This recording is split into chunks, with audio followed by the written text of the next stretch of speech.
Middle of the work week, Wednesday, one of our favorite days of the week because, well, this man's with us. Sid Bolton's back here, and we're talking tech. Welcome. Yeah, thank you very much. You got, is that phone just being turned off, or is that subject du jour? Actually, this is going to be the subject for next week. Oh, okay. Believe it or not, I was just going to allude to it at the end. This is Windows Phone 7. So I've got, it's an LG phone, but it's running Windows Phone 7. So I just got this 2 days ago to review. So next week we'll do more of an in-depth review of exactly how this works.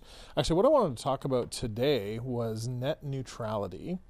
And a lot of people don't know what that is and how it can affect them. Is that the opposite of like a net war? Well, no, what it is basically is the idea that the internet itself, a lot of people feel that it should be unregulated to some degree, obviously. And really, there's a lot of sort of rumblings in the government, both in U.S. and Canada, about controlling what happens with the internet. So what this means is, so for example, right now you have your internet access, you can use it any way you see fit. There is a cap on how much you can download in a month, but nobody is regulating what sites you go to, what content you go to, whether you pay more to visit, say, YouTube or something like that.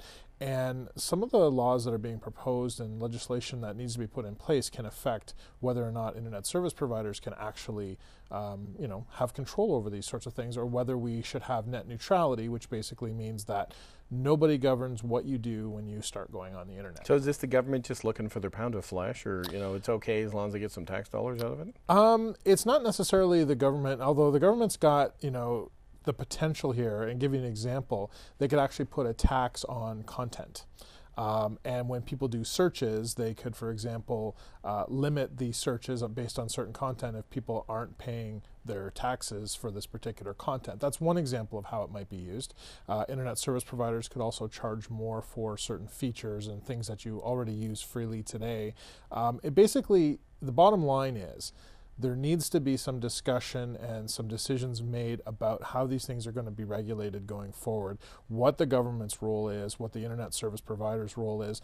And it comes back to things like, for example, telephones. A long time ago, they were given what's called common carrier status, where if you plan to murder somebody on the telephone, for example, Bell Canada, who was the only provider back in the day, for example, would not necessarily be held liable for the fact that you used their equipment to plan something illegal.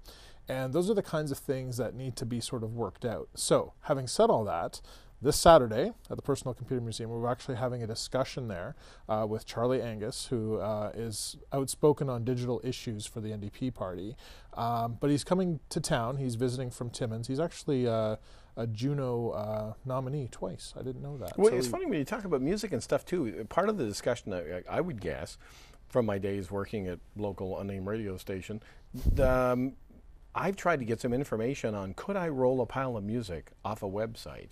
And nobody seemed to have an answer as to what I would have to pay for it, if any, to who, how much, and what's going on. And it's big in the States. There are stations running. I know there's a rock station in Detroit that runs a second station with different music, same call letters, on the web. Mm-hmm. Well, this is the thing. The problem is you can't get answers because there really isn't any. Right. And so, we need to have this discussion as to what's going to happen, and people's voices need to be heard as to, how this is going to be regulated, if at all, or say that it's not going to be regulated. So we have to look at these sorts of things. And so, PC Museum on Saturday, 5 p.m. to 6 p.m. It's also going to be available on the web. If you go to pcmuseum.ca, you can actually see a link to that. So if you can't come out and visit us in person, maybe you should watch us on the web while it's unregulated. The extra plug you didn't put in, February 3rd, you're going to be at the Brantford Golf and Country Club, part of the BRC's Bridges to Better Business, and you're going to be talking about business and social networking, media and all that kind of stuff. And I'll be listening because I think I'm going to get pulled kicking and screaming into 2011. I think I'm going to actually have to go on my Facebook page. In the meantime, I'm playing Bubble Ball on my Bubble Ball. My it's iPhone, that big, is it? App, yeah. It's I've pretty interesting. I've heard people talk about it. It's very interesting. Okay, is there a purpose for this or just goof time? Well, it's like anything, right? It's like anything on the App Store. I just spend a waste time. Actually, I was playing it while I was listening to you earlier. So. That's not wasting time, Ted. No, but that's you just have more having entertainment fun. value is what you're saying, That's basically. right. Yeah, it's pretty cool.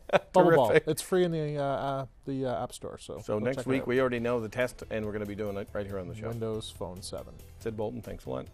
Coming back on a Thursday, SPCA is going to join us as always. Also, Cindy Swanson's going to be here. The AGM and the trade show coming up for the folks at Enterprise Brant, and geo-coaching. What is it? I haven't got a clue, so I'm going to learn with you tomorrow right here. Thanks for doing it with us, as always, doing it inside Brant.